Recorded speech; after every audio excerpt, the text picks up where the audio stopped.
وقالت طائفة من أهل الكتاب آمنوا بالذي أنزل على الذين آمنوا وجه النهار واكفروا آخره لعلهم يرجعون ولا تؤمنوا إلا لمن تبع دينكم قل إن الهدى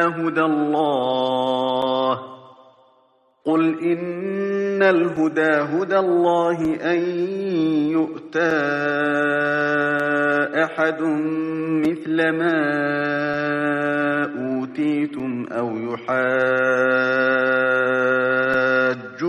عند ربكم قل إن الفضل بيد الله يؤتيه من يشاء والله واسع عليم يختص برحمته من يشاء والله ذو الفضل العظيم ومن أهل الكتاب من إن تأمنه بقنطار يؤده إليك ومنهم من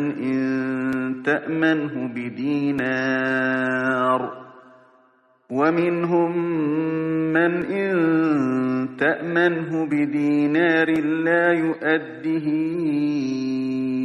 إليك إلا ما دمت عليه قائما ذلك بأنهم قالوا ليس علينا في الأميين سبيل ويقولون على الله الكذب وهم يعلمون بلى من أوفى بعهده واتقى فإن الله يحب المتقين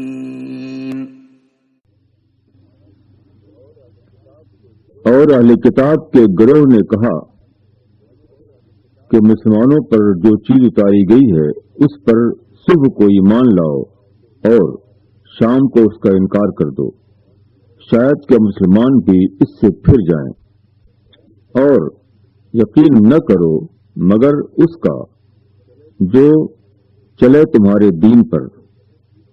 کہو ہدایت وہی ہے جو اللہ ہدایت کرے، اور یہ اسی کی دین ہے کہ کسی کو وہی کچھ دے دیا جائے جو تم کو دیا گیا تھا، یا وہ تم سے تمہارے رب کے ہاں حجت کریں۔ کہو بڑائی اللہ کے ہاتھ میں ہے، وہ جس کو چاہتا ہے دیتا ہے، اور اللہ بڑا وسعت والا علم والا ہے۔ وہ جس کو چاہتا ہے اپنی رحمت کے لیے خاص کر لیتا ہے، اور اللہ بڑا فضل والا ہے۔ اور اہل کتاب میں کوئی ایسا بھی ہے کہ اگر تم اس کے پاس امانت کا ڈھیر رکھو تو وہ اس کو تمہیں ادا کر دے، اور ان میں کوئی ایسا ہے کہ اگر تم اس کے پاس 1 دینار امانت رکھ دو تو وہ تم کو ادا نہ کرے، الا یہ کہ تم اس کے سر پر کھڑے ہو جاؤ۔ یہ اس سبب سے کہ وہ کہتے ہیں کہ غیر اہل کتاب کے بارے میں ہم پر کوئی الزام نہیں، اور وہ اللہ کے اوپر جھوٹ لگاتے ہیں حالانکہ وہ جانتے ہیں۔ بلکہ جو شخص اپنے عہد کو پورا کرے اور اللہ سے ڈرے تو بے شک اللہ ایسے متقیوں کو دوست رکھتا ہے۔ تشریح: ایک گروہ جس میں انبیاء اور صلحاء پیدا ہوئے ہوں، جس کے درمیان عرصے تک دین کا چرچا رہے، ایسا گروہ اکثر اس غلط فہمی میں پڑ جاتا ہے کہ وہ اور حق دونوں ایک ہیں۔ وہ ہدایت کو ایک گروہی چیز سمجھ لیتا ہے، نہ کہ اصولی چیز۔ یہود کا معاملہ یہی تھا، ان کا ذہن تاریخی روایات کے اثر سے یہ بن گیا تھا کہ جو ہمارے گروہ میں ہے وہ ہدایت پر ہے، اور جو ہمارے گروہ سے باہر ہے وہ ہدایت سے خالی ہے۔ جو لوگ حق کو اس طرح گروہی چیز سمجھ لیں وہ ایسی صداقت کو ماننے کے لیے تیار نہیں ہوتے جو ان کے گروہ کے باہر ظاہر ہوئی ہو۔ وہ بھول جاتے ہیں کہ حق وہ ہے جو اللہ کی طرف سے آئے، نہ کہ وہ جو کسی شخص یا گروہ کی طرف سے ملے۔ وہ اگرچہ دین خداوندی کا نام لیتے ہیں مگر ان کا دین حقیقتاً گروہ پرستی ہوتا ہے، نہ کہ خدا پرستی۔ ان کا یہ مزاج ان کی آنکھ پر ایسا پردہ ڈال دیتا ہے کہ اپنے گروہ سے باہر کسی کا فضل و کمال ان کو دکھائی نہیں دیتا۔ کھلے کھلے دلائل سامنے آنے کے بعد بھی وہ اس کو شبہے کی نظر سے دیکھتے ہیں۔ وہ اپنے حلقے سے باہر اٹھنے والی دعوت حق کے شدید مخالف بن جاتے ہیں۔ جو عملی کا طریقہ اختیار کر کے وہ اس کو ختم کرنے کی کوشش کرتے ہیں، بے بنیاد باتیں مشہور کر کے لوگوں کو اس کی صداقت کے بارے میں مشتبہ کرتے ہیں۔ شریعت خداوندی کے سراسر خلاف وہ اپنے لیے اس کو جائز کر لیتے ہیں کہ وہ اخلاق کے دو معیار بنائیں، ایک غیروں کے لیے، دوسرا اپنے گروہ کے لیے۔ کسی کو اپنے دین کی نمائندگی کے لیے قبول کرنا اللہ کی خصوصی رحمت ہے۔ اس کا فیصلہ گروہی بنیاد پر نہیں ہوتا۔ یہ سعادت اس کو ملتی ہے جس کو اللہ اپنے علم کے مطابق پسند کرے، اور اللہ اس شخص کو پسند کرتا ہے جو اللہ کے ساتھ اپنے کو اس طرح وابستہ کر لے کہ وہ اس کا نگراں بن جائے جس سے وہ ڈرے، وہ اس کا آقا بن جائے جس کے ساتھ کیے ہوئے عہد اطاعت کو وہ کبھی نظر انداز نہ کر سکے۔ اللہ کے مقبول بندے وہ ہیں جو امانت کو پورا کرنے والے ہوں اور عہد کے پابند ہوں۔ ایسے لوگوں پر اللہ کی رحمتیں اترتی ہیں۔ اس کے برعکس جو لوگ امانت کی ادائیگی کے معاملے میں بے پرواہ ہوں اور عہد کو پورا کرنے میں حساس نہ رہیں، وہ اللہ کے یہاں بے قیمت ہیں۔ ایسے لوگ اللہ کی رحمتوں اور نصرتوں سے دور کر دیے جاتے ہیں۔ ان الذين يشترون بعهد الله وأيمانهم ثمنا قليلا أولئك لا خلاق لهم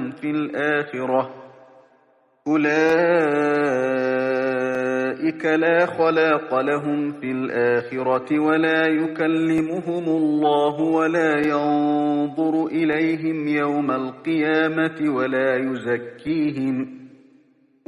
يزكيهم ولهم عذاب أليم وَإِنَّ مِنْهُمْ لَفَرِيقًا يَلْوُونَ أَلْسِنَتَهُم بِالْكِتَابِ لِتَحْسَبُوهُ مِنَ الْكِتَابِ وَمَا هُوَ مِنَ الْكِتَابِ وَيَقُولُونَ هُوَ مِنْ عِندِ اللَّهِ وَمَا هُوَ مِنْ عِندِ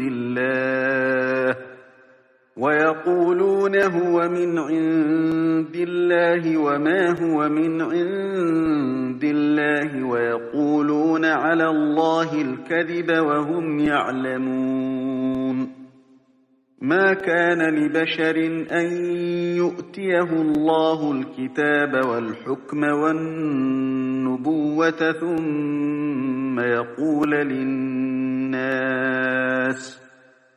ثُمَّ يقول للناس كونوا عبادا لي من دون الله ولكن كونوا ولكن كونوا ربانيين بما كنتم تعلمون الكتاب وبما كنتم تدرسون ولا يأمركم أن تتخذوا الملائكة والنبيين أربابا أَيَأْمُرُكُم بِالْكُفْرِ بَعْدَ إِذْ أَنْتُمْ مُسْلِمُونَ۔ جو لوگ اللہ کے عہد اور اپنی قسموں کو تھوڑی قیمت پر بیچتے ہیں ان کے لیے آخرت میں کوئی حصہ نہیں۔ اللہ نہ ان سے بات کرے گا نہ ان کی طرف دیکھے گا قیامت کے دن، اور نہ ان کو پاک کرے گا، اور ان کے لیے دردناک عذاب ہے۔ اور ان میں کچھ لوگ ایسے بھی ہیں جو اپنی زبانوں کو کتاب میں موڑتے ہیں تاکہ تم اس کو کتاب میں سے سمجھو، حالانکہ وہ کتاب میں سے نہیں، اور وہ کہتے ہیں کہ یہ اللہ کی جانب سے ہے، حالانکہ وہ اللہ کی جانب سے نہیں، اور وہ جان کر اللہ پر جھوٹ بولتے ہیں۔ کسی انسان کا یہ کام نہیں کہ اللہ اس کو کتاب اور حکمت اور نبوت دے اور وہ لوگوں سے یہ کہے کہ تم اللہ کو چھوڑ کر میرے بندے بن جاؤ، بلکہ وہ تو کہے گا کہ تم اللہ والے بنو، اس واسطے کہ تم دوسروں کو کتاب کی تعلیم دیتے ہو اور خود بھی اس کو پڑھتے ہو، اور نہ وہ تمہیں یہ حکم دے گا کہ تم فرشتوں اور پیغمبروں کو رب بناؤ۔ کیا وہ تمہیں کفر کا حکم دے گا بعد اس کے کہ تم اسلام لا چکے ہو؟ تشریح: ایک شخص جب ایمان لاتا ہے تو وہ اللہ سے اس بات کا عہد کرتا ہے کہ وہ اس کی فرمانبرداری کرے گا اور بندوں کے درمیان زندگی گزارتے ہوئے ان تمام ذمہ داریوں کو پورا کرے گا جو خدا کی شریعت کی طرف سے اس پر عائد ہوتی ہیں۔ یہ ایک پابند زندگی ہے جس کو عہد کی زندگی سے تعبیر کیا جا سکتا ہے۔ اس زندگی پر قائم ہونے کے لیے نفس کی آزادیوں کو ختم کرنا پڑتا ہے، بار بار اپنے فائدوں اور مصلحتوں کی قربانی دینی پڑتی ہے۔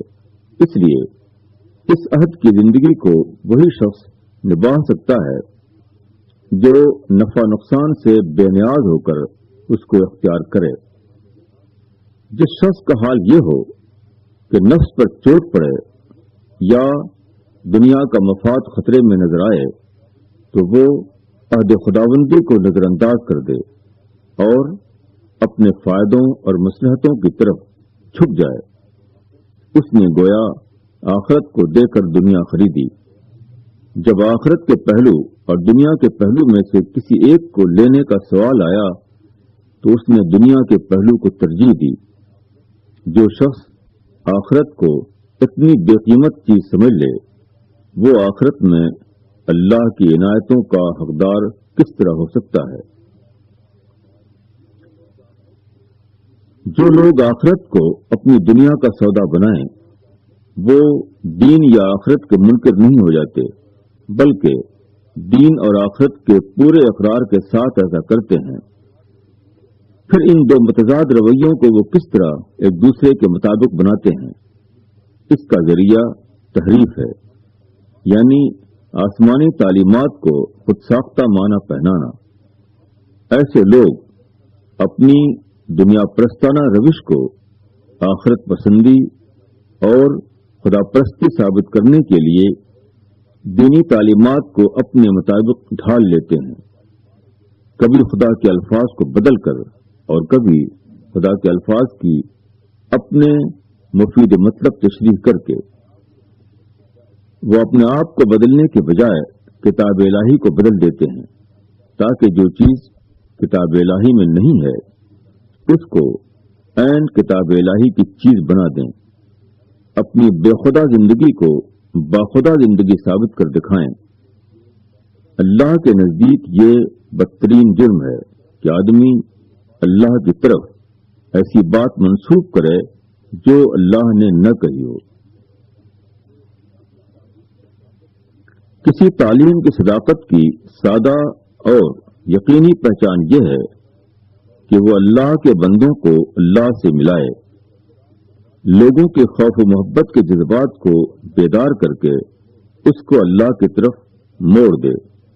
اس کے برعکس جو تعلیم شخصیت پرستی یا اور کوئی پرستی پیدا کرے اور جو انسان کے نازک جذبات کا مرکز توجہ کسی غیر خدا کو بناتی ہو، اس کے متعلق سمجھنا چاہیے کہ وہ سراسر باطل ہے، خواہ بظاہر اپنے اوپر اس نے حق کا لیبل کیوں نہ لگا رکھا ہو۔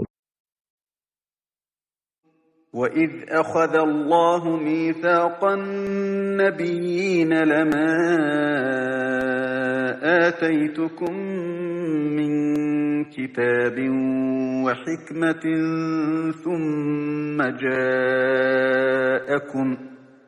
ثُمَّ جَاءَكُمْ رَسُولٌ مُصَدِّقٌ لِّمَا مَعَكُمْ لَتُؤْمِنُنَّ بِهِ وَلَتَنصُرُنَّهُ قَالَ أَأَقْرَرْتُمْ وَأَخَذْتُمْ عَلَى ذَلِكُمْ إِصْرِي قَالُوا أَقْرَرْنَا قَالَ فَاشْهَدُوا وَأَنَا مَعَكُمْ مِنَ الشَّاهِدِينَ فَمَن تَوَلَّى بَعْدَ ذَلِكَ فَأُولَئِكَ هُمُ الْفَاسِقُونَ أَفَغَيْرَ دِينِ اللَّهِ يَبْغُونَ وَلَهُ أَسْلَمَ مَن فِي السَّمَاوَاتِ وَالْأَرْضِ طَوْعًا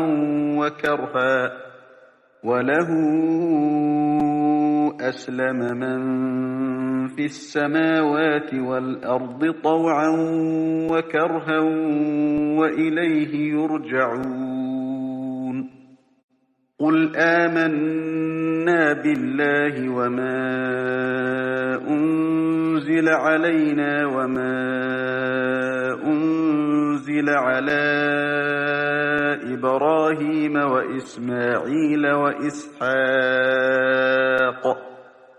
وَإِسْمَاعِيلَ وَإِسْحَاقَ وَيَعْقُوبَ وَالْأَسْبَاطِ وَمَا أُوتِيَ مُوسَى وَعِيسَى وَالنَّبِيُّونَ مِن رَّبِّهِمْ لَا نُفَرِّقُ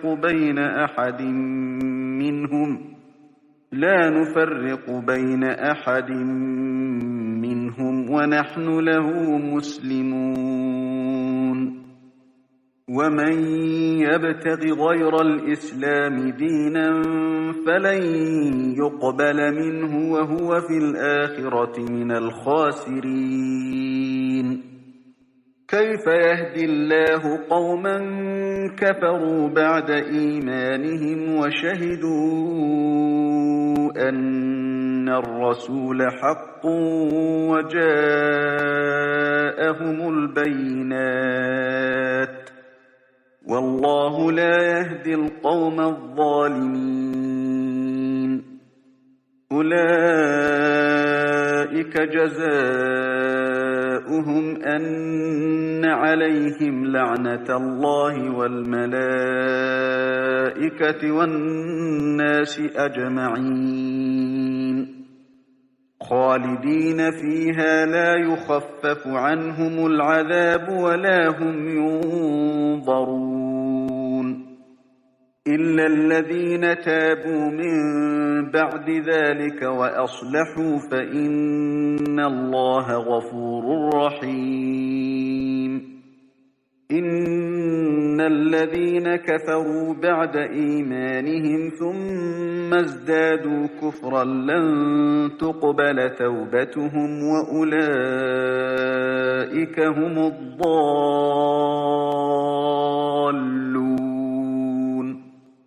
إِنَّ الَّذِينَ كَفَرُوا وَمَاتُوا وَهُمْ كُفَّارٌ فَلَن يُقْبَلَ مِنْ أَحَدِهِم مِّلْءُ ملء الأرض ذهبا ولو افتدى به أولئك لهم عذاب أليم وما لهم من ناصرين۔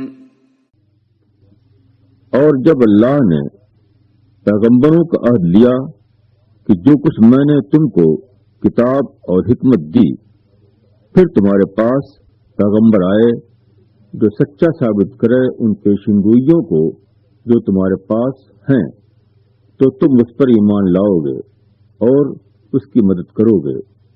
اللہ نے کہا، کیا تم نے اقرار کیا اور اس پر میرا عہد قبول کیا؟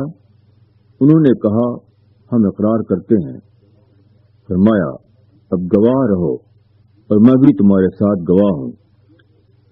پس جو شخص پھر جائے تو ایسے ہی لوگ نافرمان ہیں۔ کیا یہ لوگ اللہ کے دین کے سوا کوئی اور دین چاہتے ہیں، حالانکہ اسی کے حکم میں ہے جو کوئی آسمان اور زمین میں ہے، خوشی سے یا ناخوشی سے، اور سب اسی کی طرف لوٹائے جائیں گے۔ کہو، ہم اللہ پر ایمان لائے اور اس پر جو ہمارے اوپر اتارا گیا، اور جو اتارا گیا ابراہیم پر، اسماعیل پر، اسحاق پر اور یعقوب پر اور اولاد یعقوب پر، اور جو دیا گیا موسیٰ اور عیسیٰ اور دوسرے نبیوں کو ان کے رب کی طرف سے، ہم ان کے درمیان فرق نہیں کرتے اور ہم اسی کے فرمانبردار ہیں۔ اور جو شخص اسلام کے سوا کسی دوسرے دین کو چاہے گا تو وہ اس سے ہرگز قبول نہ کیا جائے گا اور وہ آخرت میں نامرادوں میں سے ہوگا۔ اللہ کیوں کر ایسے لوگوں کو ہدایت دے گا جو ایمان لانے کے بعد منکر ہو گئے، حالانکہ وہ گواہی دے چکے کہ یہ رسول برحق ہے اور اس کے پاس روشن نشانیاں آ چکی ہیں، اور اللہ ظالموں کو ہدایت نہیں دیتا۔ ایسے لوگوں کی سزا یہ ہے کہ ان پر اللہ کی، اس کے فرشتوں کی اور سارے انسانوں کی لعنت ہوگی۔ وہ اس میں ہمیشہ رہیں گے، نہ ان کا عذاب ہلکا کیا جائے گا اور نہ ان کو مہلت دی جائے گی۔ البتہ جو لوگ اس کے بعد توبہ کر لیں اور اپنی اصلاح کر لیں تو بے شک اللہ بخشنے والا مہربان ہے۔ بے شک جو لوگ ایمان لانے کے بعد منکر ہو گئے پھر کفر میں بڑھتے رہے، ان کی توبہ ہرگز قبول نہ کی جائے گی، اور یہی لوگ گمراہ ہیں۔ بے شک جن لوگوں نے انکار کیا اور انکار کی حالت میں مر گئے، اگر وہ زمین پر سونا بھی فدیے میں دیں تو قبول نہ کیا جائے گا۔ ان کے لیے دردناک عذاب ہے اور ان کا کوئی مددگار نہ ہوگا۔ تشریح: اللہ کو پانا ایک ابدی حقیقت کو پانا ہے، یہ پوری کائنات کا ہمسفر بننا ہے۔ جو لوگ اس طرح اللہ کو پا لیں وہ ہر قسم کے تعصبات سے اوپر اٹھ جاتے ہیں۔ وہ حق کو ہر حال میں پہچان لیتے ہیں، چاہے اس کا پیغام اسرائیلی پیغمبر کی زبان سے بلند ہو یا اسماعیلی پیغمبر کی زبان سے۔ مگر جو لوگ گروہ پرستی کی سطح پر جی رہے ہوں، حق ان کو حق کی صورت میں صرف اس وقت نظر آتا ہے جبکہ وہ ان کے اپنے گروہ کے کسی فرد کی طرف سے آئے۔ اللہ اگر ان کے گروہ سے باہر کسی شخص کو اپنے پیغام کی پیغام رسانی کے لیے اٹھائے تو ایسا پیغام ان کے ذہن کا جز نہیں بنتا، حتیٰ کہ اس وقت بھی نہیں جبکہ ان کا دل اس کے حق و صداقت ہونے کی گواہی دے رہا ہو۔ ایسے لوگ خواہ اپنے کو ماننے والوں میں شمار کریں، مگر اللہ کے یہاں ان کا نام نہ ماننے والوں میں لکھا جاتا ہے، کیونکہ انہوں نے حق کو اپنے گروہ کی نسبت سے جانا، نہ کہ اللہ کی نسبت سے۔ ایسے حق کا اقرار نہ کرنا جس کے حق ہونے پر آدمی کے دل نے گواہی دی ہو، اللہ کے نزدیک بدترین جرم ہے۔ ایسے لوگ آخرت میں اتنے ذلیل ہوں گے کہ اللہ اور اس کی تمام مخلوقات اس پر لعنت کریں گی۔ اپنے سے باہر ظاہر ہونے والے حق کا اعتراف نہ کرنا بظاہر اپنے ایمان کو بچانا ہے، مگر حقیقتاً یہ اپنے ایمان کو برباد کرنا ہے۔ اللہ کا مومن بندہ اللہ کے مسلسل فیضان پر جیتا ہے، پھر جو شخص اپنے کو خود پرستی اور گروہ پرستی کے خول میں بند کر لے، اس کے اندر اللہ کا فیضان کس راستے سے داخل ہوگا، اور اللہ کے فیضان سے محرومی کے بعد وہ کیا چیز ہوگی جو اس کے ایمان کی پرورش کرے۔ لن تنالوا البر حتى تنفقوا مما تحبون وما تنفقوا من شيء فإن الله به عليم كل الطعام كان حلا لبني إسرائيل إلا ما حرم إسرائيل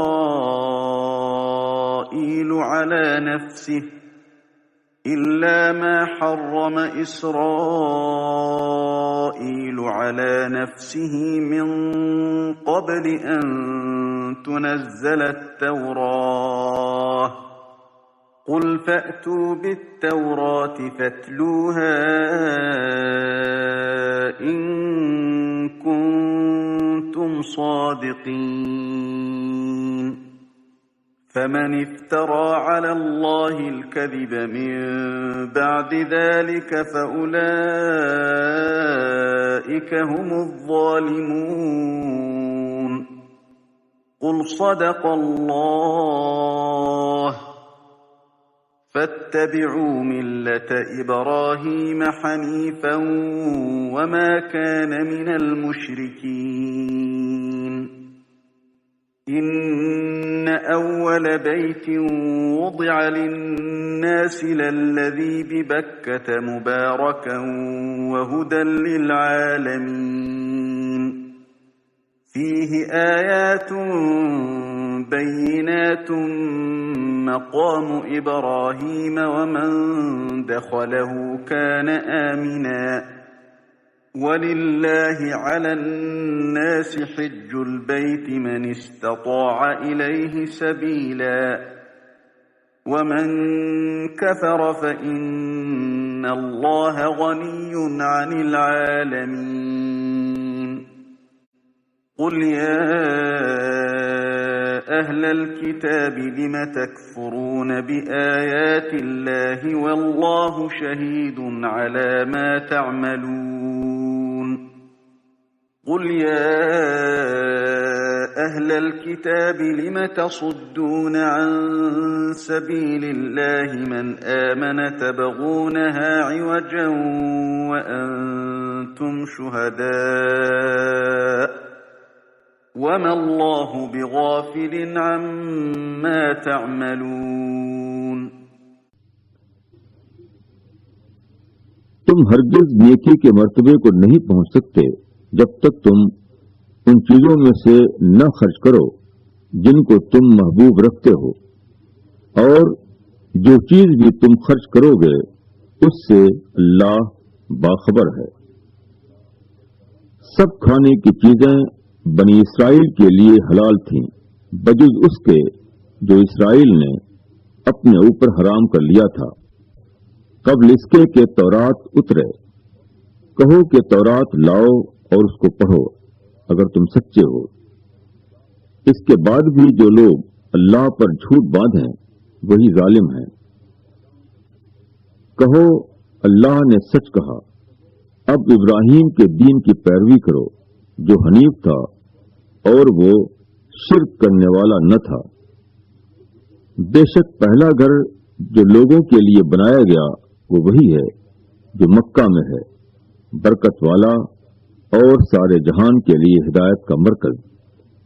اس میں کھلی ہوئی نشانیاں ہیں، مقام ابراہیم ہے، جو اس میں داخل ہو جائے وہ مامون ہے، اور لوگوں پر اللہ کا یہ حق ہے کہ جو اس گھر تک پہنچنے کی طاقت رکھتا ہو وہ اس کا حج کرے، اور جو کوئی منکر ہوا تو اللہ تمام دنیا والوں سے بے نیاز ہے۔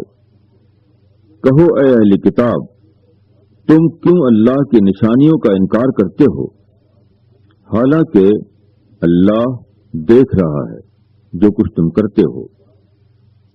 کہو اے اہل کتاب، تم ایمان لانے والوں کو اللہ کی راہ سے کیوں روکتے ہو؟ تم اس میں عیب ڈھونڈتے ہو، حالانکہ تم گواہ بنائے گئے ہو، اور اللہ تمہارے کاموں سے بے خبر نہیں۔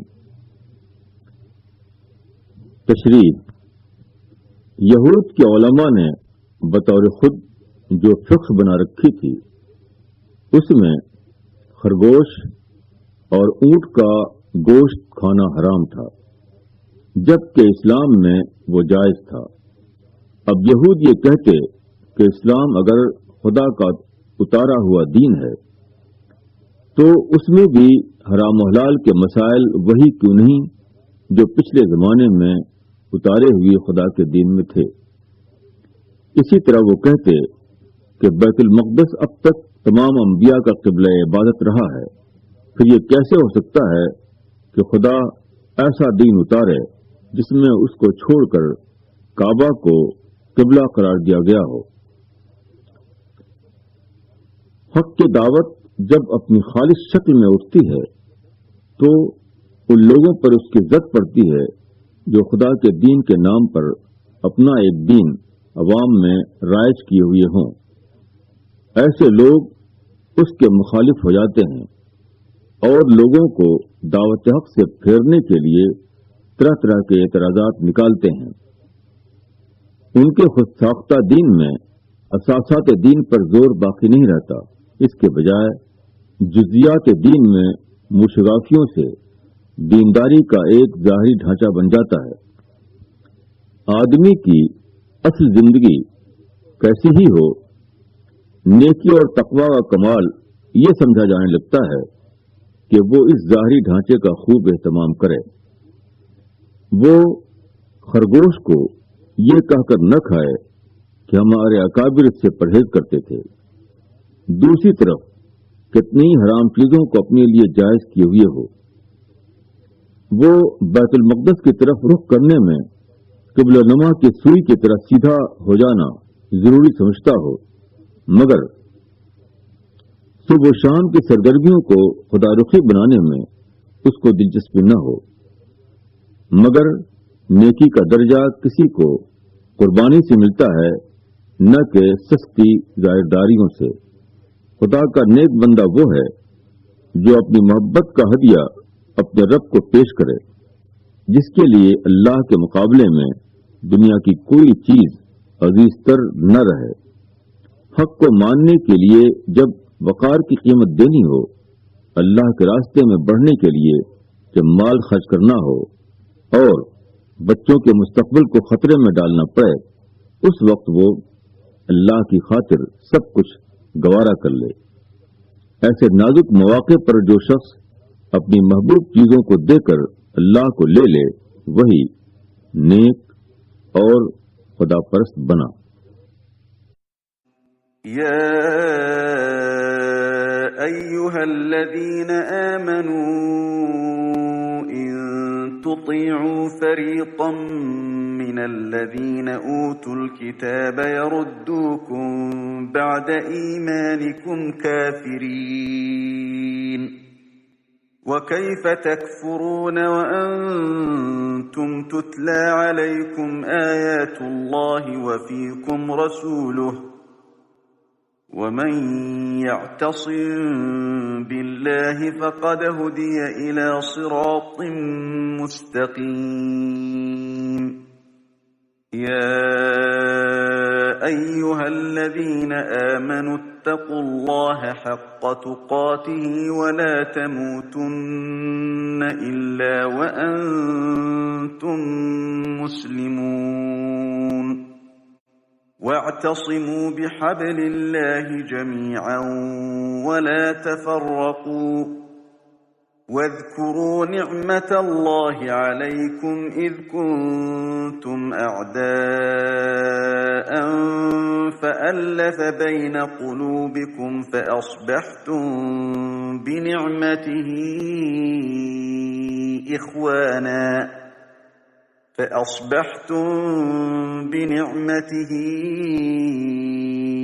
إخوانا وكنتم على شفا حفرة من النار فأنقذكم منها كذلك يبين الله لكم آياته لعلكم تهتدون۔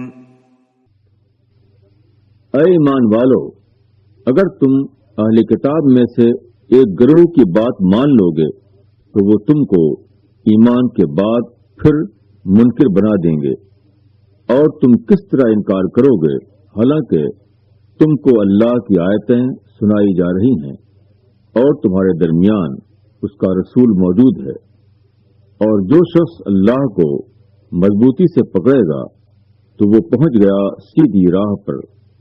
اے ایمان والو، اللہ سے ڈرو جیسا کہ اس سے ڈرنا چاہیے، اور تم کو موت نہ آئے مگر اس حال میں کہ تم مسلم ہو، اور سب مل کر اللہ کی رسی کو مضبوط پکڑ لو اور پھوٹ نہ ڈالو، اور اللہ کا یہ انعام اپنے اوپر یاد رکھو کہ تم ایک دوسرے کے دشمن تھے، پھر اس نے تمہارے دلوں میں الفت ڈال دی، پس تم اس کے فضل سے بھائی بھائی بن گئے، اور تم آگ کے گڑھے کے کنارے کھڑے تھے تو اللہ نے تم کو اس سے بچا لیا۔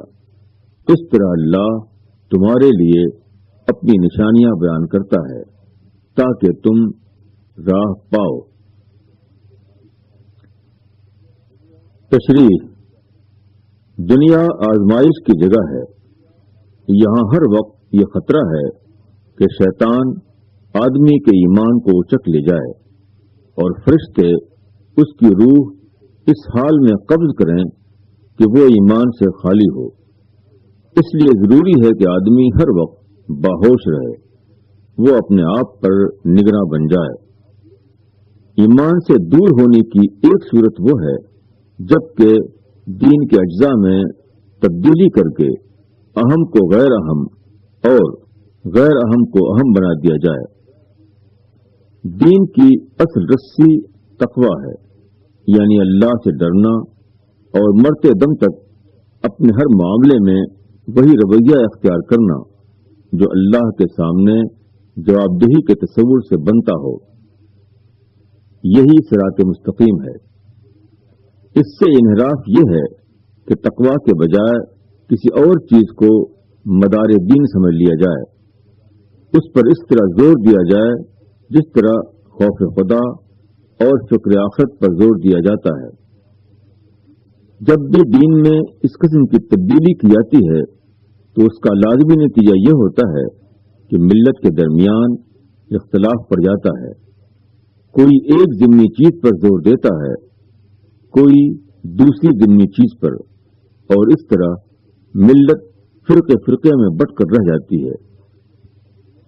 اول الذکر سے ایک اللہ توجہ کا مرکز بنتا ہے اور ثانی الذکر سے متفرق مسائل توجہ کا مرکز بن جاتے ہیں۔ جب دین میں سارا زور تقویٰ پر دیا جائے تو اس سے باہمی اتفاق وجود میں آتا ہے، اور جب اس کے سوا دوسری چیزوں پر زور دیا جانے لگے تو اس سے باہمی اختلاف کی وہ برائی پیدا ہوتی ہے جو لوگوں کو جہنم کے کنارے پہنچا دیتی ہے۔ کسی گروہ کے اندر اختلاف دنیا میں بھی عذاب ہے اور آخرت میں بھی عذاب۔ اسلام سے پہلے مدینے میں 2 قبیلے تھے، اوس اور خزرج یہ دونوں عرب قبیلے تھے، مگر وہ آپس میں لڑتے رہتے تھے۔ ان باہمی لڑائیوں نے ان کو کمزور کر دیا تھا۔ جب وہ اسلام کے دائرے میں داخل ہوئے تو ان کی لڑائیاں ختم ہو گئیں، وہ بھائی بھائی کی طرح مل کر رہنے لگے۔ اس کی وجہ یہ ہے کہ غیر اسلام میں ہر آدمی اپنا وفادار رہتا ہے اور اسلام میں صرف ایک اللہ کا۔ جس سماج میں لوگ اپنے یا اپنے گروہ کے وفادار ہوں، وہاں قدرتی طور پر کئی وفاداریاں وجود میں آتی ہیں، اور کئی وفاداریوں کے عملی نتیجے ہی کا نام اختلاف اور ٹکراؤ ہے۔ اس کے برعکس جس معاشرے میں تمام لوگ ایک خدا کے وفادار بن جائیں، وہاں سب کا رخ ایک مرکز کی طرف ہو جاتا ہے، سب ایک رسی سے بندھ جاتے ہیں۔ اس طرح باہمی اختلاف اور ٹکراؤ کے اسباب اپنے آپ ختم ہو جاتے ہیں۔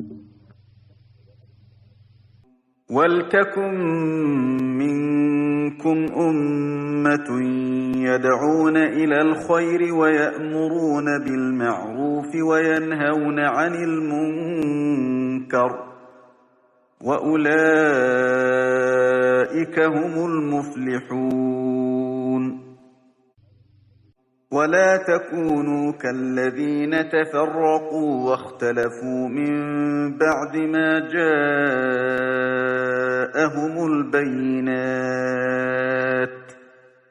وَأُولَئِكَ لَهُمْ عَذَابٌ عَظِيمٌ يَوْمَ تَبْيَضُّ وُجُوهٌ وَتَسْوَدُّ وُجُوهٌ فَأَمَّا الَّذِينَ اسْوَدَّتْ وُجُوهُهُمْ أَكَفَرْتُمْ بَعْدَ إِيمَانِكُمْ فَذُوقُوا الْعَذَابَ بِمَا كُنتُمْ تَكْفُرُونَ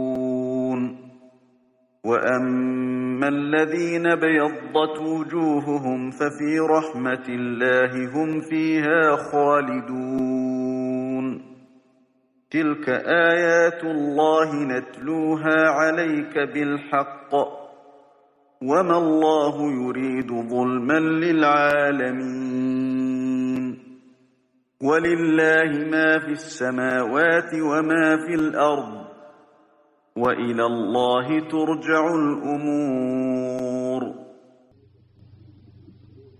اور ضرور ہے کہ تم میں ایک گروہ ہو جو نیکی کی طرف بلائے، بھلائی کا حکم دے اور برائی سے روکے، اور ایسے ہی لوگ کامیاب ہوں گے۔ اور ان لوگوں کی طرح نہ ہو جانا جو فرقوں میں بٹ گئے اور باہم اختلاف کر لیا، بعد اس کے کہ ان کے پاس واضح احکام آ چکے تھے۔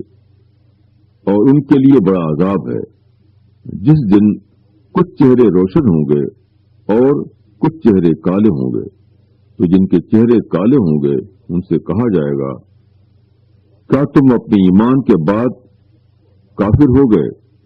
تو اب چکھو عذاب اپنے کفر کے سبب سے۔ اور جن کے چہرے روشن ہوں گے وہ اللہ کی رحمت میں ہوں گے، وہ اس میں ہمیشہ رہیں گے۔ یہ اللہ کی آیتیں ہیں جو ہم تم کو حق کے ساتھ سنا رہے ہیں، اور اللہ جہان والوں پر ظلم نہیں چاہتا۔ اور جو کچھ آسمانوں میں ہے اور جو کچھ زمین میں ہے سب اللہ کے لیے ہے، اور سارے معاملات اللہ ہی کی طرف لوٹائے جائیں گے۔ تشریح: تم میں ایک گروہ ہو جو دعوت الی الخیر کا کام کرے اور نیکیوں کا حکم دے اور برائیوں سے روکے۔ یہ ارشاد بیک وقت دو باتوں کو بتا رہا ہے، ایک کا تعلق خواص سے ہے اور دوسرے کا تعلق عوام سے۔ امت کے خواص کے اندر یہ روح ہونی چاہیے کہ وہ امت کے اندر برائی کو برداشت نہ کریں، وہ نیکی اور بھلائی کے لیے تڑپنے والے ہوں۔ ان کا یہ جذبہ اصلاح انہیں مجبور کرے گا کہ وہ لوگوں کے احوال سے غیر متعلق نہ رہیں وہ اپنے بھائیوں کو نیکی کی راہ پر چلنے کے لیے اکسائیں اور انہیں برائیوں سے دور رہنے کی تلقین کریں۔ تاہم اس عمل کی کامیابی کے لیے امت کے عوام کے اندر اطاعت کا جذبہ ہونا بھی لازماً ضروری ہے۔ عوام کو چاہیے کہ وہ اپنے خواص کا احترام کریں، وہ ان کے کہنے سے چلیں اور جہاں وہ روکیں وہاں وہ رک جائیں۔ وہ اپنے آپ کو اپنے دینی ذمہ داروں کے حوالے کر دیں۔ جس مسلم گروہ میں خواص اور عوام کا یہ حال ہو وہی فلاح پانے والا گروہ ہے۔ سم و طاعت کی اس فضا ہی میں کسی معاشرے کے اندر وہ اوصاف جنم لیتے ہیں جو اس کو دنیا میں طاقتور اور آخرت میں نجات یافتہ بناتے ہیں۔ خواص کے اندر اس روح کے زندہ ہونے کا یہ فائدہ ہے کہ ان کی ساری توجہ خیر بالفاظ دیگر اساسات دین پر مرتکز رہتی ہے۔ فرعی اور جزئی مسائل میں موشگافی کرنے کا ان کے پاس وقت ہی نہیں ہوتا۔ جو لوگ خدا کی عظمتوں کے نقیب بنیں اور آخرت کے منذر اور مبشر بن کر اٹھیں، ان کے پاس اتنا وقت ہی نہیں ہوتا کہ ظاہری مسائل کی جزیات میں اپنی مہارت دکھائیں۔ اس کے ساتھ امر بالمعروف اور نہی عن المنکر کا کام انہیں حقیقی مسائل کی اصلاح میں لگا دیتا ہے۔ فرضی اور قیاسی مسائل میں ذہنی ورزش کرنا ان کو اسی طرح بے معنی اور بے فائدہ معلوم ہونے لگتا ہے جس طرح ایک کسان کو شطرنج کا کھیل۔ عوام کو اس نظام اطاعت پر اپنے کو راضی کرنے کا یہ فائدہ ملتا ہے کہ وہ ٹکڑوں ٹکڑوں میں بٹنے سے بچ جاتے ہیں۔ ایک حکم کے تحت چلنے کے نتیجے میں سب مل کر ایک ہو جاتے ہیں۔ اتحاد و اتفاق ان کی عام صفت بن جاتی ہے اور بلا شبہ اتحاد و اتفاق سے زیادہ بڑی طاقت اس دنیا میں اور کوئی نہیں۔ كنتم خير أمة أخرجت للناس تأمرون بالمعروف وتنهون عن المنكر وتؤمنون بالله ولو آمن أهل الكتاب لكان خيرا لهم منهم المؤمنون وأكثرهم الفاسقون لن يضروكم إلا أذى وإن يقاتلوكم يولوكم الأدبار ثم لا ينصرون ضربت عليهم الذلة أينما ثقفوا إلا بحبل من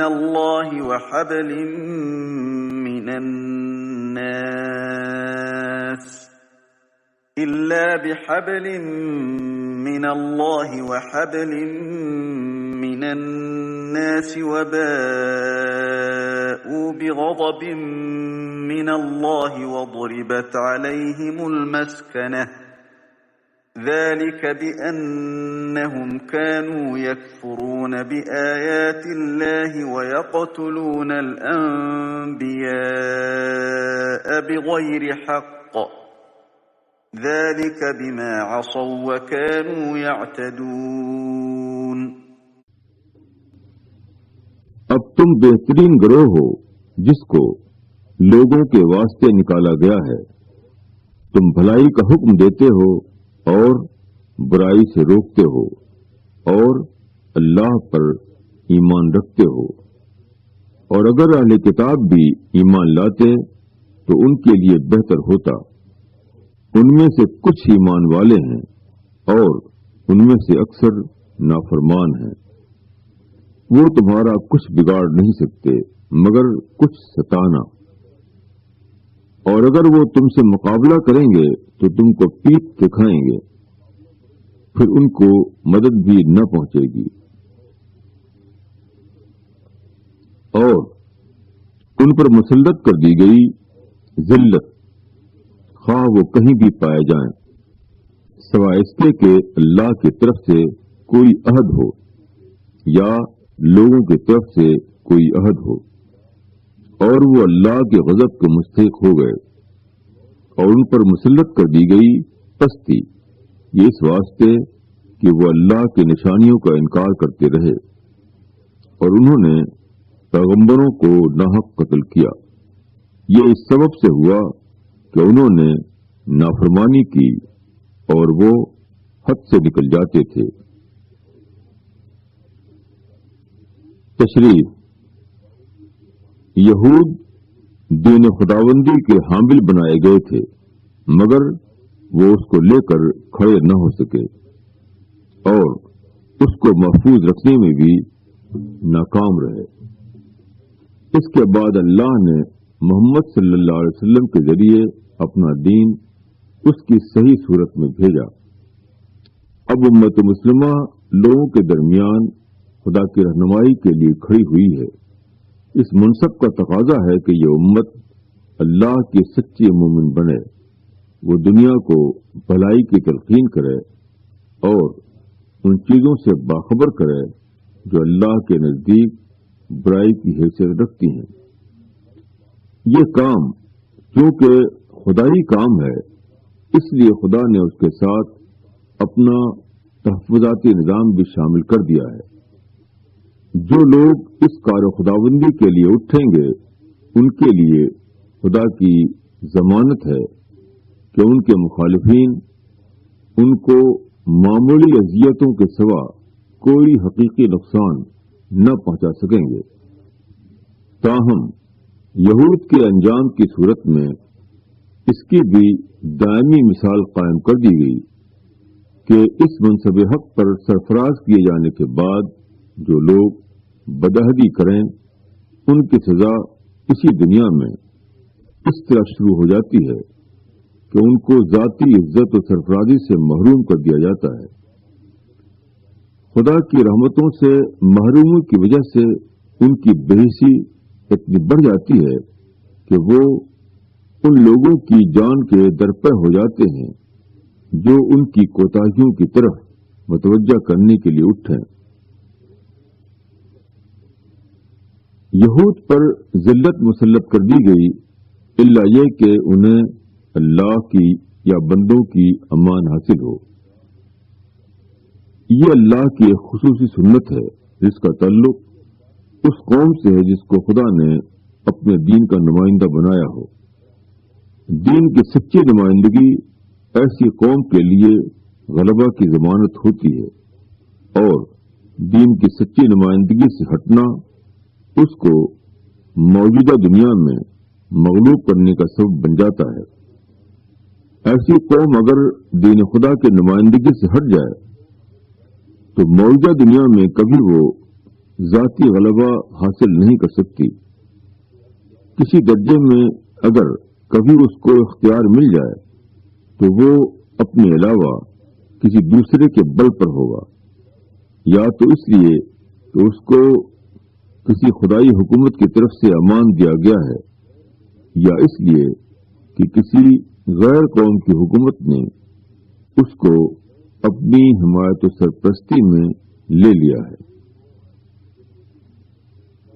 کوئی قوم ذلت کی اس سزا کی مستحق اس وقت بنتی ہے جبکہ اس کا یہ حال ہو جائے کہ وہ خدائی نشانیوں کا انکار کرنے لگے۔ نشانیوں کا انکار سچے دلائل کا انکار ہے۔ حق ہمیشہ دلائل کے روپ میں ظاہر ہوتا ہے، اس لیے جو شخص سچی دلیل کا انکار کرتا ہو وہ خود خدا کا انکار کر رہا ہے۔ ليسوا سواء من أهل الكتاب أمة قائمة يتلون آيات الله آناء الليل وهم يسجدون يؤمنون بالله واليوم الآخر ويأمرون بالمعروف وينهون عن المنكر ويسارعون في الخيرات وأولئك من الصالحين وما يفعلوا من خير فلن يكفروه والله عليم بالمتقين إن الذين كفروا لن تغني عنهم أموالهم ولا أولادهم من الله شيئا وأولئك أصحاب النار هم فيها خالدون مثل ما ينفقون في هذه الحياة الدنيا كمثل ريح فيها صر أصابت حرث قوم ظلموا أنفسهم فأهلكته وما ظلمهم الله ولكن أنفسهم يظلمون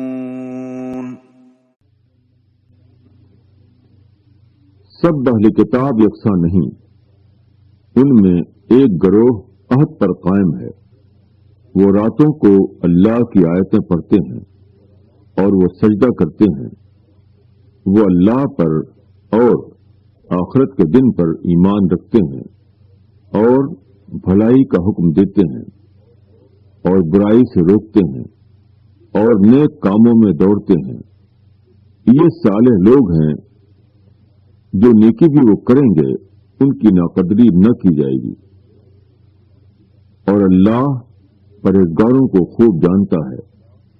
بے شک جن لوگوں نے انکار کیا تو اللہ کے مقابلے میں ان کے مال اور اولاد ان کے کچھ کام نہ آئیں گے، اور وہ لوگ دوزخ والے ہیں، وہ اس میں ہمیشہ رہیں گے۔ وہ اس دنیا کی زندگی میں جو کچھ خرچ کرتے ہیں اس کی مثال اس ہوا کی سی ہے جس میں پالا ہو، اور وہ ان لوگوں کی کھیتی پر چلے جنہوں نے اپنے اوپر ظلم کیا ہے، پھر وہ اس کو برباد کر دے۔ اللہ نے ان پر ظلم نہیں کیا بلکہ وہ خود اپنی جانوں پر ظلم کرتے ہیں۔ تشریح: نیکیوں میں سبقت سے مراد اس آیت میں مومنین اہل کتاب کا یہ عمل ہے کہ نبی آخر الزماں کی زبان سے جب خدائی سچائی کا اعلان ہوا تو انہوں نے فوراً اس کو پہچان لیا اور اس کی طرف عاجزانہ دوڑ پڑے۔ اس وقت ایک طرف دین موسیٰ تھا جو تاریخی عظمت اور روایاتی تقدس کے زور پر قائم تھا، دوسری طرف دین محمد تھا جس کی پشت پر ابھی تک صرف دلیل کی طاقت تھی، تاریخی عظمت اور روایاتی تقدس کا وزن ابھی تک اس کے ساتھ شامل نہیں ہوا تھا۔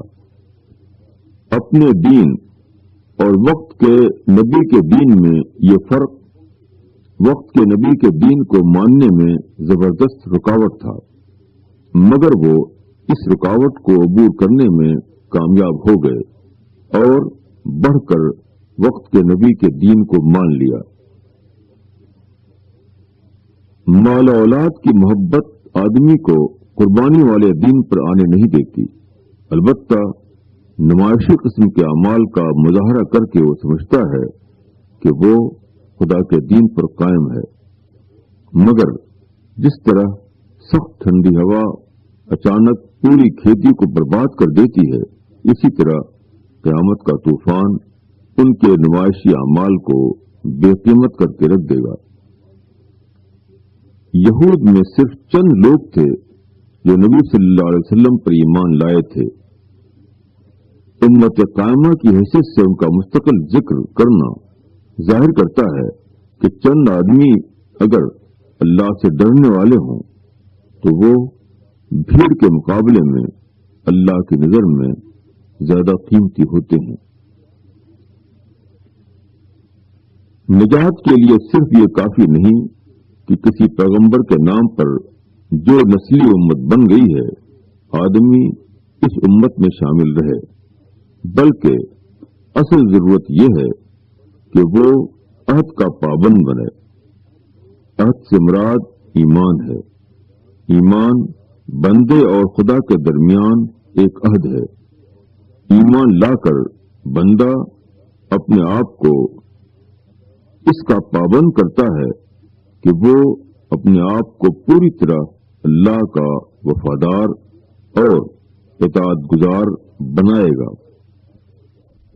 دوسرے لفظوں میں یہ کہ گروہی نسبت نہیں بلکہ ذاتی عمل وہ چیز ہے جو کسی آدمی کو خدا کی رحمت اور بخشش کا مستحق بناتی ہے۔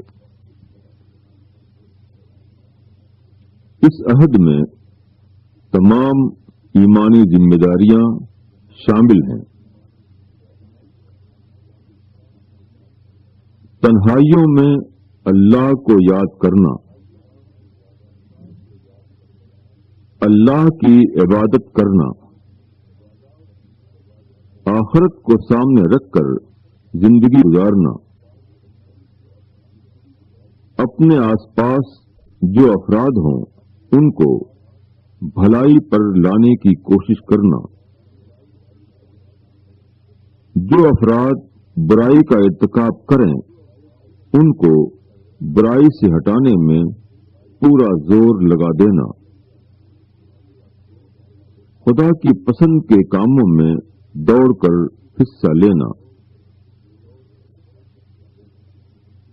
جو لوگ ایسا کریں وہی عہد ربانی پر پورے اترے، وہ خدا کے مقبول بندے ہیں، ان کا عمل خدا کے علم میں ہے، وہ ان کو ان کے عمل کا بدلہ دے گا اور فیصلے کے دن ان کی پوری قدردانی فرمائے گا۔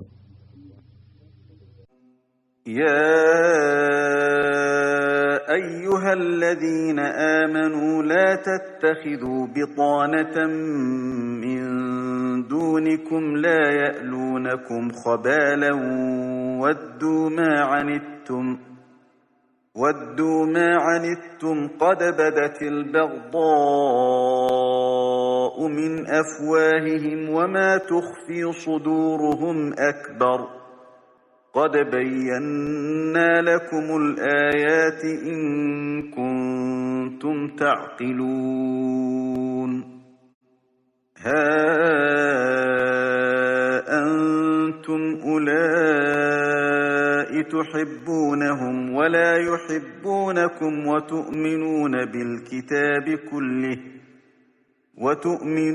بالكتاب كله وإذا لقوكم قالوا آمنا وإذا خلوا عضوا عليكم الأنامل من الغيظ قل موتوا بغيظكم إن الله عليم بذات الصدور إن تمسسكم حسنة تسؤهم وإن تصبكم سيئة يفرحوا بها وَإِن تَصْبِرُوا وَتَتَّقُوا لَا يَضُرُّكُمْ كَيْدُهُمْ شَيْئًا إِنَّ اللَّهَ بِمَا يَعْمَلُونَ مُحِيطٌ۔ اے ایمان والو، اپنے غیر کو اپنا رازدار نہ بناؤ، وہ تمہیں نقصان پہنچانے میں کوئی کمی نہیں کرتے، ان کو خوشی ہوتی ہے تم جس قدر تکلیف پاؤ، ان کی عداوت ان کی زبان سے نکلی پڑتی ہے اور جو ان کے دلوں میں ہے وہ اس سے بھی سخت ہے۔ ہم نے تمہارے لیے نشانیاں کھول کر ظاہر کر دی ہیں۔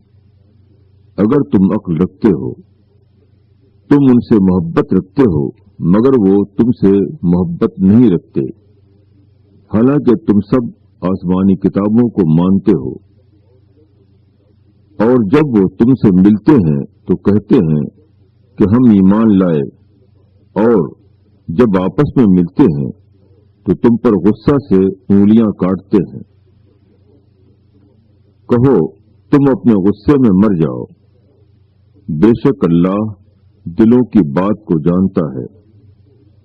اگر تم کو کوئی اچھی حالت پیش آتی ہے تو ان کو رنج ہوتا ہے، اور اگر تم پر کوئی مصیبت آتی ہے تو وہ اس سے خوش ہوتے ہیں۔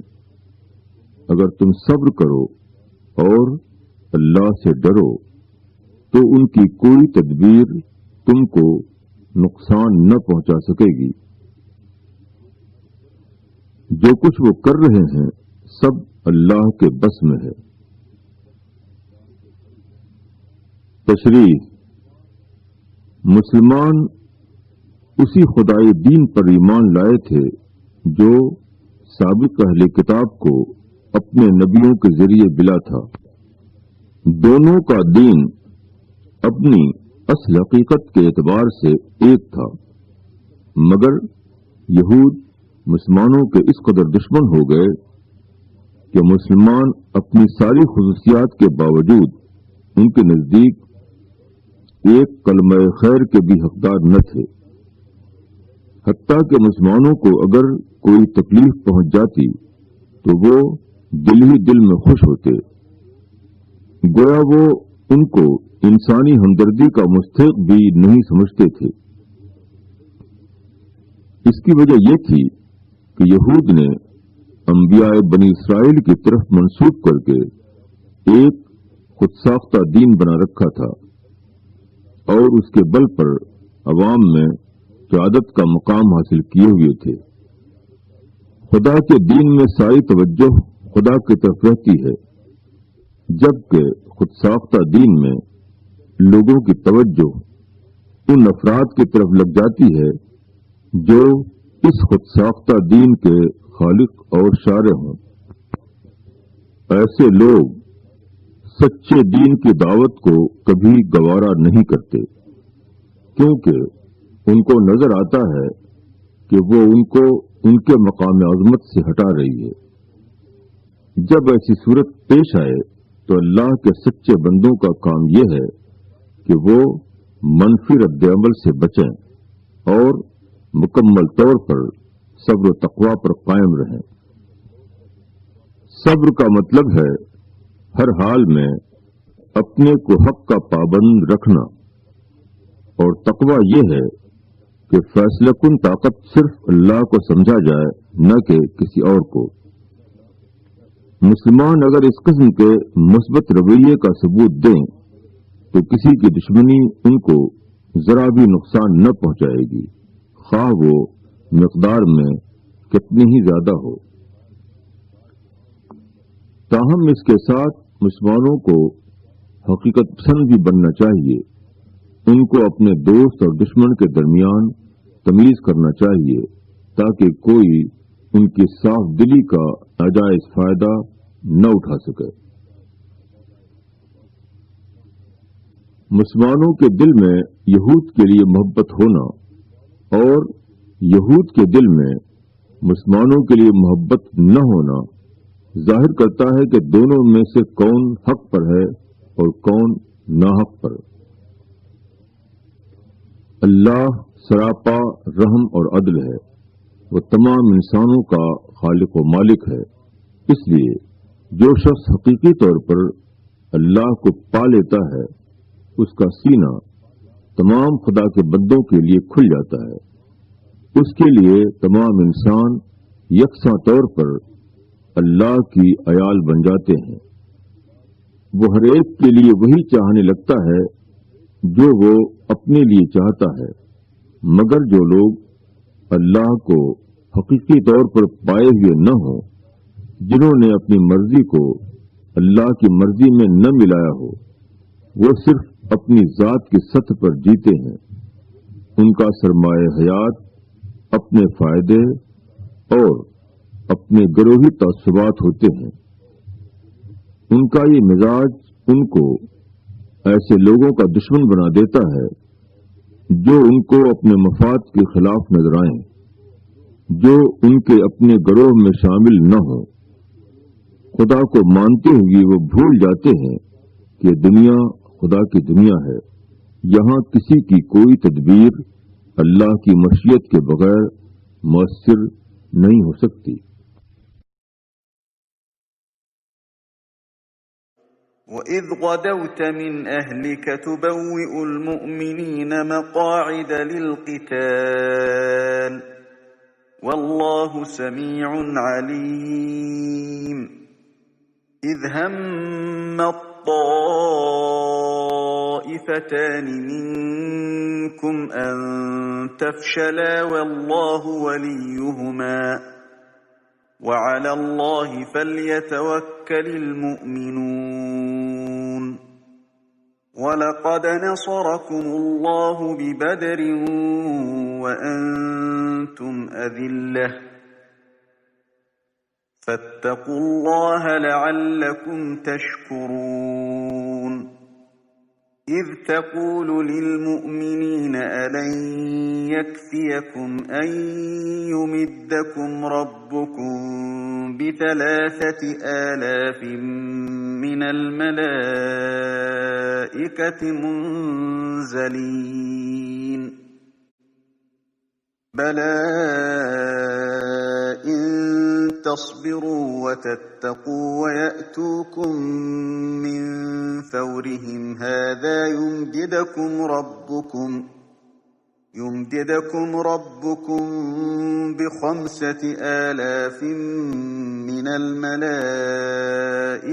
مُسَوِّمِينَ وَمَا جَعَلَهُ اللَّهُ إِلَّا بُشْرَىٰ لَكُمْ وَلِتَطْمَئِنَّ قُلُوبُكُم بِهِ وَمَا النَّصْرُ إِلَّا مِنْ عِندِ اللَّهِ الْعَزِيزِ الْحَكِيمِ لِيَقْطَعَ طَرَفًا مِّنَ الَّذِينَ كَفَرُوا أَوْ يَكْبِتَهُمْ فَيَنقَلِبُوا خَائِبِينَ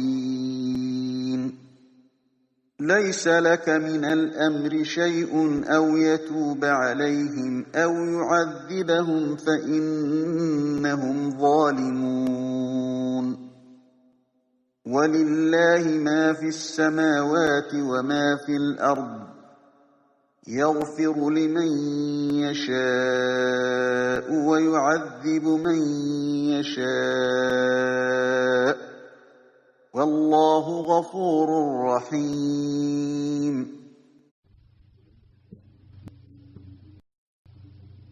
جب تم صبح کو اپنے گھر سے نکلے اور مسلمانوں کو جنگ کے مقامات پر متعین کیا، اور اللہ سننے والا جاننے والا ہے۔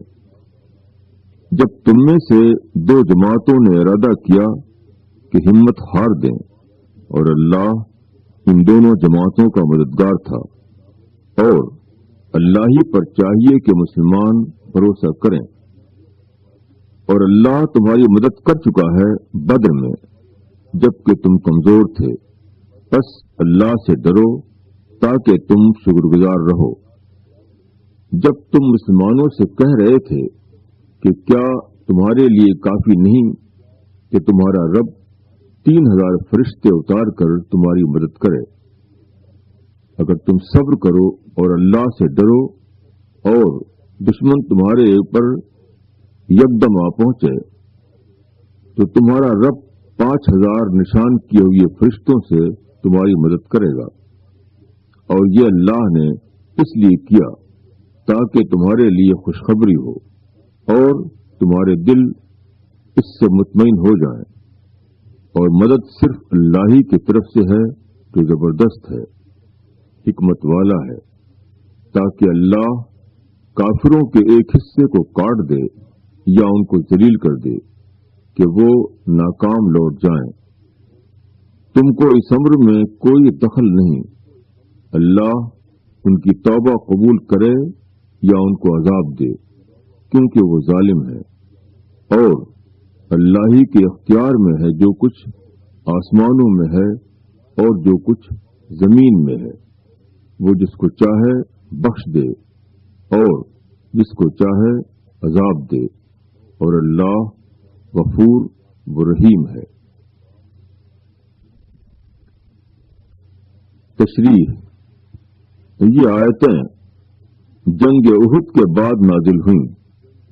احد کی جنگ میں دشمنوں کی تعداد 3000 تھی۔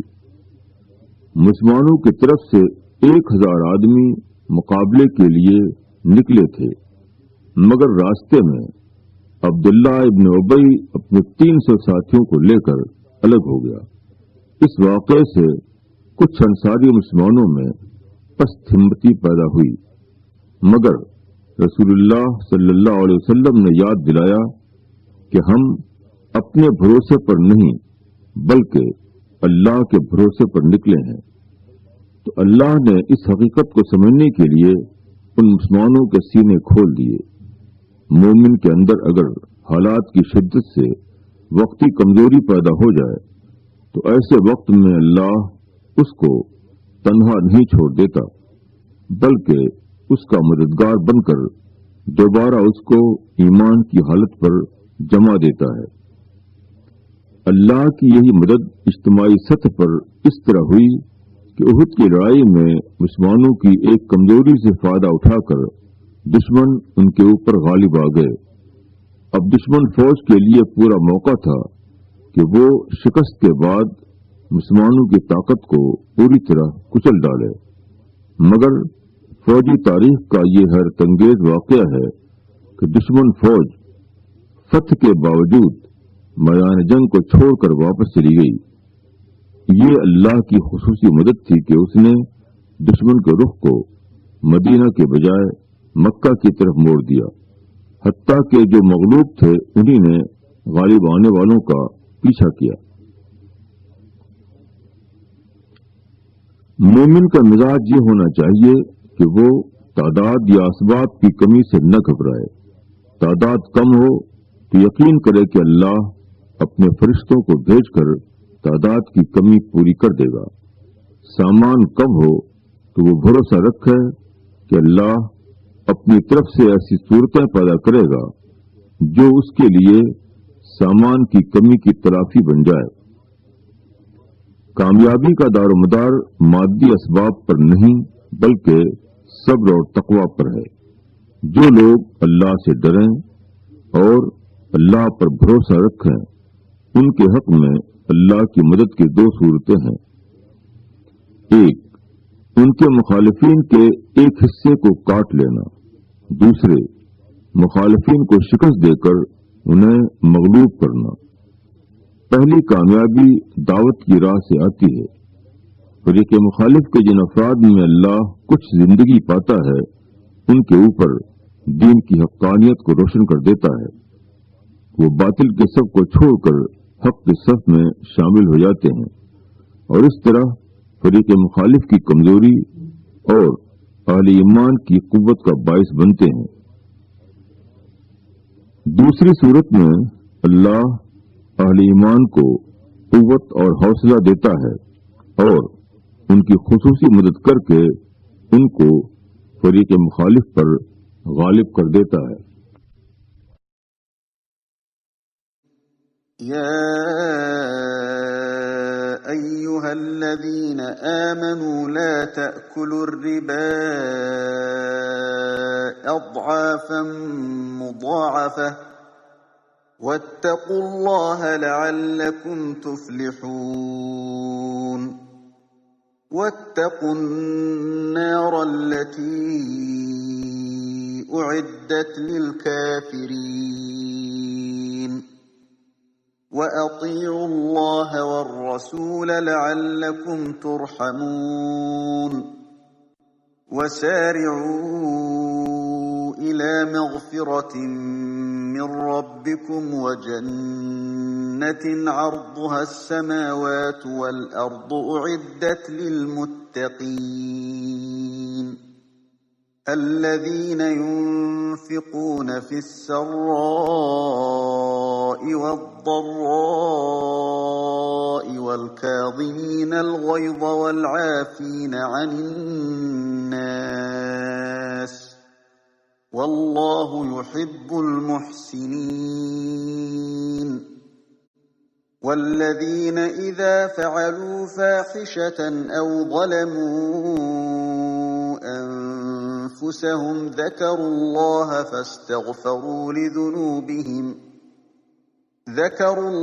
فاستغفروا لذنوبهم ومن يغفر الذنوب إلا الله ولم يصروا على ما فعلوا وهم يعلمون أولئك جزاؤهم مغفرة من ربهم وجنات تجري من تحتها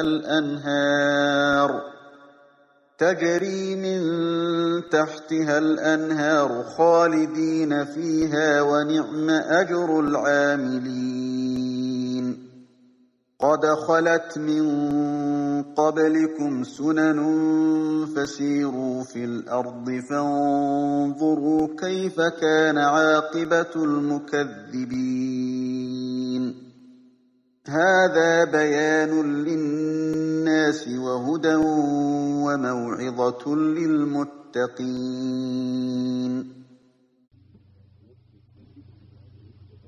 اے ایمان والو، سود کئی حصہ بڑھا کر نہ کھاؤ اور اللہ سے ڈرو تاکہ تم کامیاب ہو، اور ڈرو اس آگ سے جو منکروں کے لیے تیار کی گئی ہے، اور اللہ اور رسول کی اطاعت کرو تاکہ تم پر رحم کیا جائے، اور دوڑو اپنے رب کی بخشش کی طرف اور اس جنت کی طرف جس کی وسعت آسمان اور زمین جیسی ہے، وہ تیار کی گئی ہے اللہ سے ڈرنے والوں کے لیے جو لوگ کے خرچ کرتے ہیں فراغت اور تنگی میں، وہ غصہ کو پی جانے والے ہیں اور لوگوں سے درگزر کرنے والے ہیں، اور اللہ نیکی کرنے والوں کو دوست رکھتا ہے۔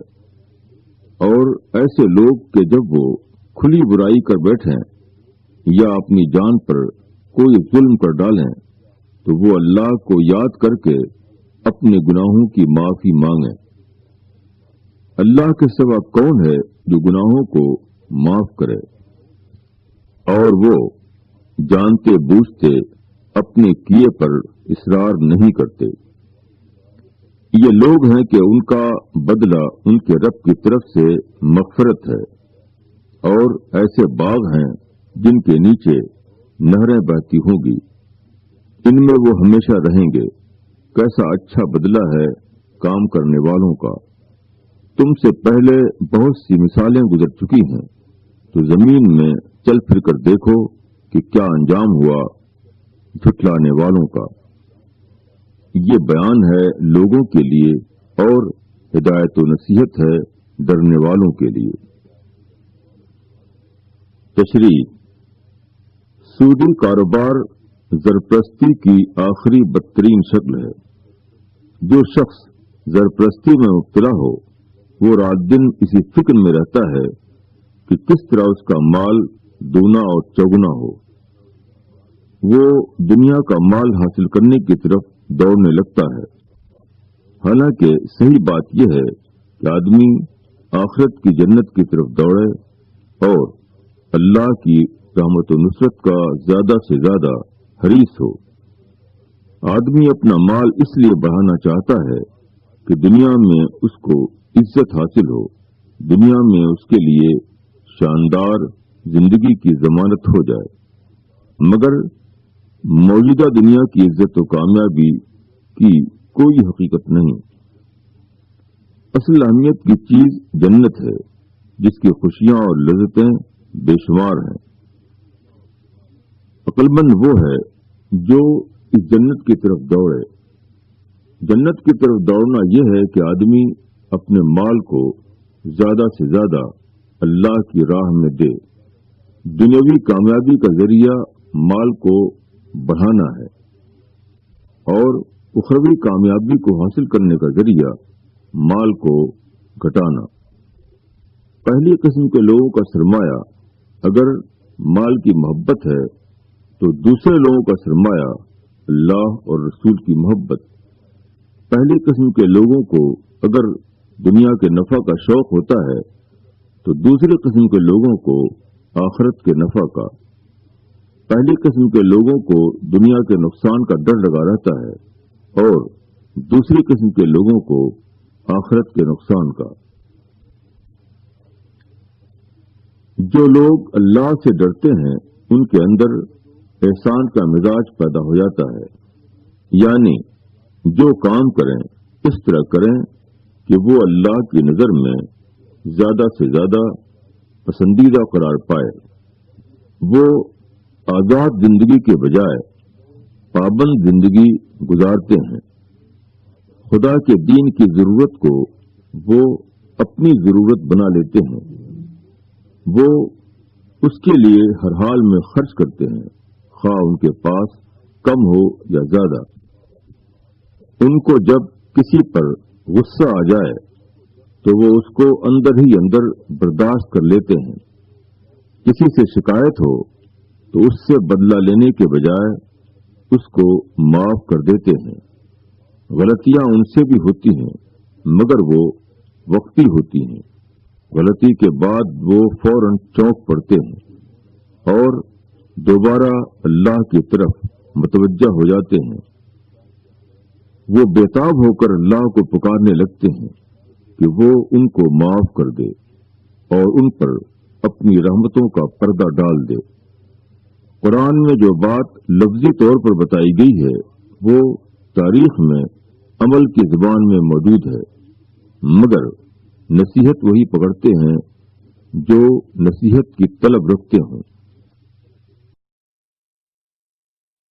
وَلَا تَهِنُوا وَلَا تَحْزَنُوا وَأَنْتُمُ الْأَعْلَوْنَ إِن كُنتُم مُّؤْمِنِينَ إِن يَمْسَسْكُمْ قَرْحٌ فَقَدْ مَسَّ الْقَوْمَ قَرْحٌ مِّثْلُهُ وَتِلْكَ الْأَيَّامُ نُدَاوِلُهَا بَيْنَ النَّاسِ وَلِيَعْلَمَ اللَّهُ الَّذِينَ آمَنُوا وَيَتَّخِذَ مِنكُمْ شُهَدَاءَ وَاللَّهُ لَا يُحِبُّ الظَّالِمِينَ وَلِيُمَحِّصَ اللَّهُ الَّذِينَ آمَنُوا وَيَمْحَقَ الْكَافِرِينَ أَمْ حَسِبْتُمْ أَن تَدْخُلُوا الْجَنَّةَ وَلَمَّا يَعْلَمِ اللَّهُ الَّذِينَ جَاهَدُوا مِنكُمْ وَيَعْلَمَ الصَّابِرِينَ وَلَقَدْ كُنتُمْ تَمَنَّوْنَ الْمَوْتَ مِن قَبْلِ أَن تَلْقَوْهُ فَقَدْ رَأَيْتُمُوهُ وَأَنتُمْ تَنظُرُونَ۔ اور ہمت نہ ہارو اور غم نہ کرو، تم ہی غالب رہو گے اگر تم مومن ہو۔ اگر تم کو کوئی زخم پہنچے تو دشمن کو بھی زخم پہنچا ہے، اور ہم ان ایام کو لوگوں کے درمیان بدلتے رہتے ہیں تاکہ اللہ ایمان والوں کو جان لے اور تم میں سے کچھ لوگوں کو گواہ بنائے، اور اللہ ظالموں کو دوست نہیں رکھتا، اور تاکہ اللہ ایمان والوں کو چھانٹ لے اور انکار کرنے والوں کو مٹا دے۔ کیا تم خیال کرتے ہو کہ تم جنت میں داخل ہو جاؤ گے، حالانکہ ابھی اللہ نے تم میں سے ان لوگوں کو جانا نہیں جنہوں نے جہاد کیا، اور نہ ان کو جو ثابت قدم رہنے والے ہیں، اور تم موت کی تمنا کر رہے تھے اس سے ملنے سے پہلے، سو اب تم نے اس کو کھلی آنکھوں سے دیکھ لیا۔ تشریح: ایمان لانا گویا اللہ کے لیے جینے اور اللہ کے لیے مرنے کا اقرار کرنا ہے۔ جو لوگ اس طرح مومن بنے ان کے لیے اللہ کا وعدہ ہے کہ وہ ان کو دنیا میں غلبہ اور آخرت میں جنت دے گا، اور ان کو یہ اہم ترین اعزاز عطا کرے گا کہ جن لوگوں نے دنیا میں ان کو رد کر دیا تھا ان کے اوپر ان کو اپنی عدالت میں گواہ بنائے اور ان کی گواہی کی بنیاد پر ان کے مستقل انجام کا فیصلہ کرے، مگر یہ مقام محض لفظی اقرار سے نہیں مل جاتا۔ اس کے لیے ضروری ہے کہ آدمی صبر اور جہاد کی سطح پر اپنے سچے ہونے کا ثبوت دے۔ مومن خواہ اپنی ذاتی زندگی کو ایمان و اسلام پر قائم کرے یا وہ دوسروں کے سامنے خدا کے دین کا گواہ بن کر کھڑا ہو، ہر حال میں اس کو دوسروں کی طرف سے مشکلات اور رکاوٹیں پیش آتی ہیں۔ ان مشکلات اور رکاوٹوں کا مقابلہ کرنا جہاد ہے، اور ہر حال میں اپنے اقرار پر جمے رہنے کا نام صبر۔ جو لوگ اس جہاد اور صبر کا ثبوت دیں وہی وہ لوگ ہیں جو جنت کی آبادکاری کے قابل ٹھہرے۔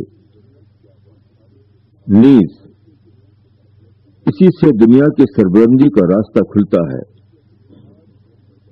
جہاد ان کے مسلسل اور مکمل عمل کی ضمانت ہے، اور صبر اس بات کی ضمانت ہے کہ وہ کبھی کوئی جذباتی اقدام نہیں کریں گے، اور یہ دونوں باتیں جس گروہ میں پیدا ہو جائیں اس کے لیے خدا کی اس دنیا میں کامیابی اتنی ہی یقینی ہو جاتی ہے جتنی موافق زمین میں ایک بیج کا برابر ہونا۔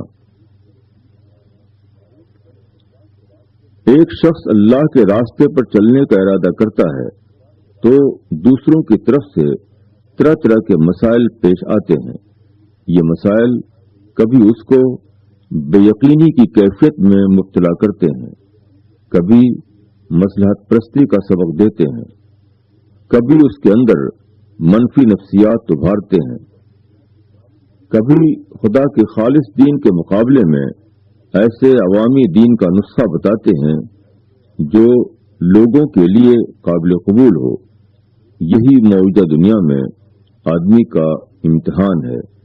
ان مواقع پر آدمی جو رد عمل ظاہر کرے اس سے معلوم ہوتا ہے کہ وہ اپنے اقرار ایمان میں سچا تھا یا جھوٹا۔ اگر اس کا عمل اس کے دعوی ایمان کے مطابق ہو تو وہ سچا ہے، اور اگر اس کے خلاف ہو تو جھوٹا۔ شہید بننا اس سفر کی آخری انتہا ہے۔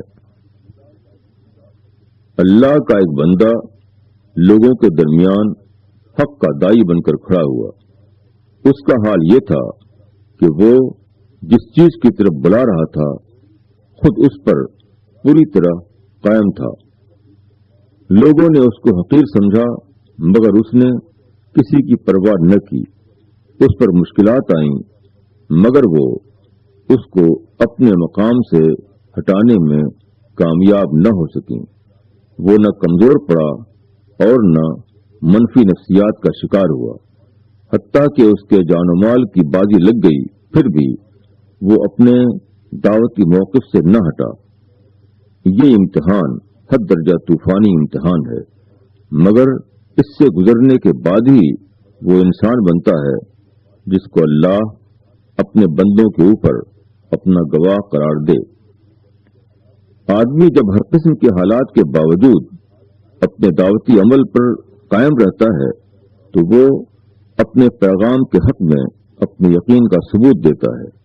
نیز یہ کہ وہ جس بات کی خبر دے رہا ہے وہ ایک حد درجہ سنجیدہ معاملہ ہے، نہ کہ کوئی سرسری معاملہ۔